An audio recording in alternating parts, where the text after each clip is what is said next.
26 years of searching for the most mysterious case in American history. Under the dim lights of Boston on a summer night in 1996, no one could have guessed the tragic fate that awaited young Karina Homer. That fateful night would forever change the lives of many and leave an indelible mark on America's criminal history. A beautiful and vibrant 20-year-old Karina came to America with dreams of a new and promising life. The young Swedish girl worked as an au pair for a wealthy family in the suburbs of Boston. But behind the glittering facade of the big city and the seemingly dream life, dark and dangerous secrets lurked. That weekend night, as usual, Karina decided to go out to the bustling streets of Boston. She had no idea that this would be the last time she would step foot outside her apartment. Karina's final hours were captured in the accounts of friends and witnesses at the Zanzibar bar she visited before disappearing into the night. She looked so happy and relaxed, recalled one witness. Karina was dancing, laughing with her friends. No one could have imagined that was the last time we would see her alive. Karina left the bar around 3 a.m. It was the last time she was seen alive. What happened next remains a harrowing mystery to this day. 2 days later, a horrific discovery rocked the city. The upper half of Karina's body was found in a trash bin in Chinatown. The scene was so gruesome that even the most seasoned police officers shuddered. "I have never seen anything so horrific," recalled one police officer at the scene, his voice still shaking after all these years. "It was a scene that will haunt me for the rest of my life." The case quickly became the focus of national attention. Media outlets flocked to Boston, and rumors and theories began to spread like wildfire. Who could have committed such a brutal crime, and why? The investigation began by tracing Karina's final hours. Police interviewed hundreds of witnesses, reviewed hours of security footage, and collected countless pieces of evidence. But each lead led to a new dead end. One of the most mysterious aspects of the case is that the lower half of Karina's body was never found. This raises countless questions. What did the killer do with the rest of the body? Why dismember the victim in such a way? And most importantly, what does this say about the killer's motives and psychology? As the investigation continues, the list of suspects grows. From people who knew Karina to strangers who were at the bar that night, no one is immune to suspicion. Each suspect has their own secrets, conflicting statements, and suspicious behavior. John Smith, a local artist who lived near where the body was found, became one of the leading suspects. The eerie and dark paintings in his studio convinced police that they had found the killer. But after weeks of questioning and a thorough investigation, they were forced to admit that there was not enough evidence to charge Smith. "We were so close," one investigator sighed. But close isn't enough. We need hard evidence, and we don't have it. As time passed, the community's grief and anger only grew. Protests demanding justice for Karina took to the streets of Boston regularly. Her family, devastated and exhausted, flew from Sweden to join the search for justice. "We will never give up," Karina's mother said at a tearful press conference. "My daughter deserves to know the truth. We deserve to know what happened to her." But with each passing year, the hope of finding the killer grew slimmer. Leads dwindled, witnesses began to forget important details, and the case gradually became an urban legend, a ghost story told on rainy Boston nights. For those involved in the investigation, however, the Karina Homer case is never truly closed. It haunts their sleep, haunts them in their waking hours, and compels them to continue searching for answers. Detective Sarah Johnson, who has spent much of her career investigating the case, still can't let it go. "This isn't just a case to me," she says, looking out the window of her office overlooking Boston. "This is a promise to Karina, to her family, and to myself that one day we'll know the truth." And perhaps it's that relentless persistence that has brought a new glimmer of hope. In 2020, 24 years after Karina was murdered, a new lead emerged. A man who asked to remain anonymous contacted police with information he claimed could crack the case. "I have been silent for too long," the man said, his voice shaking with fear and regret. "But I cannot live with this burden anymore.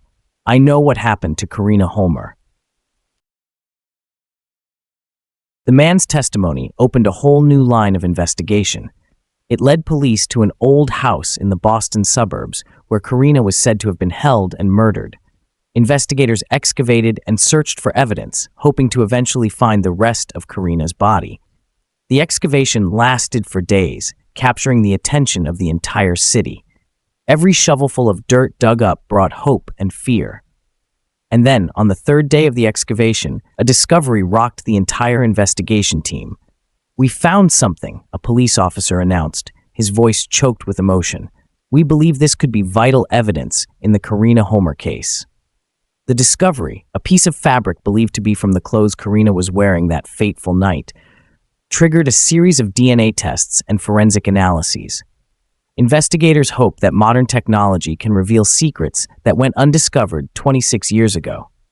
Meanwhile, the Boston community is once again in turmoil over the case. Old stories are retold, new theories are floated. People wonder, could this be the breakthrough they've waited more than 2 decades for? Karina's family, still heartbroken but never giving up hope, flew to Boston once more. "We pray that this will be the last time we have to come here," Karina's father said, his voice shaking with emotion. "We just want to know the truth and let Karina rest in peace." As the test results began to come in, a new picture of the case slowly emerged. The DNA found on the cloth didn't match any suspects in the database, but it provided enough information to create a genetic profile of the killer. With this information, investigators began using genealogical technology, a technique that has helped crack many long-standing cold cases in recent years. They hope to identify distant relatives of the killer, thereby narrowing the search. The process required patience and diligence, but it paid off. After months of analysis and investigation, investigators identified a small group of individuals who might be involved in the case. And then, one fall morning in 2023, nearly 27 years after Karina's death, police made a major breakthrough. They identified their prime suspect, a man named Michael Thompson, now 62. Thompson, a former maintenance worker at one of the bars Karina visited that fateful night, had never been on the initial list of suspects. But when police began investigating his past, they discovered a series of suspicious behaviors and inconsistencies in his testimony. "We've been tracking Thompson for weeks," Detective Johnson revealed. "With each passing day, we were getting closer to the truth." With great tension and determination, the police arrested Michael Thompson early one morning at his small apartment in the Boston suburbs. When the officers entered, Thompson did not resist, just stared at them silently with a blank stare. News of the arrest quickly spread throughout the city and the country. The media flocked to Boston, hoping to get a glimpse of the man suspected of one of the most gruesome crimes in the city's history. Meanwhile, at police headquarters, Thompson's interrogation began. For hours, investigators tried to get the truth out of a man who had kept quiet for nearly 3 decades. At first, Thompson denied the allegations. "I don't know anything about that girl," he insisted. "I'm just a regular maintenance man. Why would I do such a thing?" But as investigators began to present the evidence they had gathered, the DNA matches, the inconsistencies in his previous statements, and the suspicious behavior over the years, Thompson began to waver. "You don't understand," he whispered, his voice shaking. "That wasn't me, not really me." Over hours of intense questioning, a horrifying story slowly emerged. Thompson admitted that he had been obsessed with Karina since he first saw her at the bar. A combination of alcohol, drugs, and a sick mind led to the brutal act that fateful night. "I didn't know what I was doing," Thompson sobbed. "When I woke up, she was already." Thompson's confession brought both relief and pain to those involved in the case. Karina's family, who had waited nearly 3 decades for justice, may finally know the truth about what happened to their daughter. "We've waited so long for this moment," Karina's mother said at a tearful press conference. "Nothing can bring Karina back, but at least now we can start to heal." However, the story is not over. There are still many questions to be answered. Why? Why did Thompson remain silent for so long? Did anyone else know about his crimes? And most importantly, where is the rest of Karina's body? As the investigation continued, the city of Boston seemed to hold its breath. Search teams were sent out everywhere, hoping to find the final pieces of this heartbreaking puzzle. Meanwhile, the community began to face difficult questions about how such a horrific crime could have happened in their midst. How could a killer have lived and worked among them for so many years without being detected? What does this say about our society?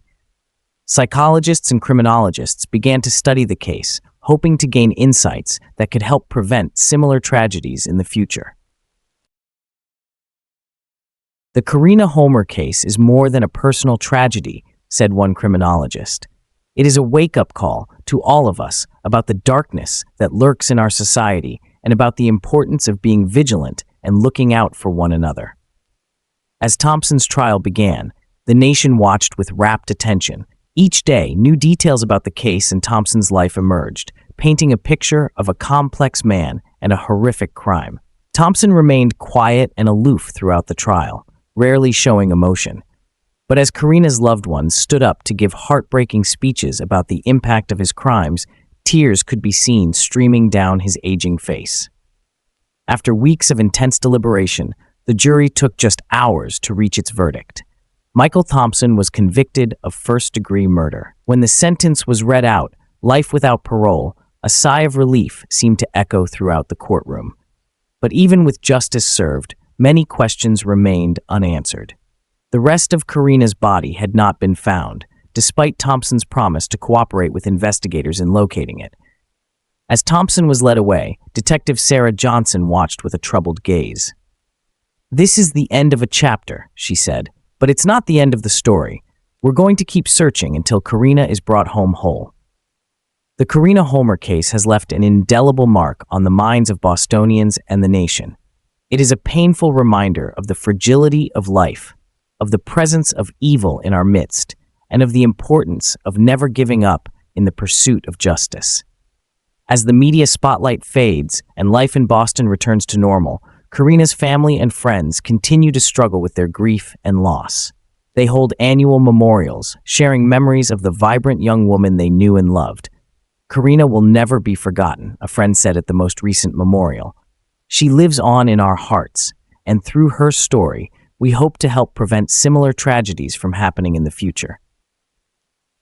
Meanwhile, in a maximum security prison in Massachusetts, Michael Thompson is beginning to face the consequences of his actions. Every day, he lives with the memories of the horrific crime he committed and the torment of the life that was destroyed, not just Karina's, but also his own and his family's. The Karina Homer case is closed on paper, but its effects continue to affect lives. It is a reminder of the need for constant vigilance, of the importance of protecting the vulnerable in our society, and of the power of persistence in the pursuit of justice. As the afternoon sun streamed through Detective Sarah Johnson's office window, she looked down at the photograph of Karina on her desk.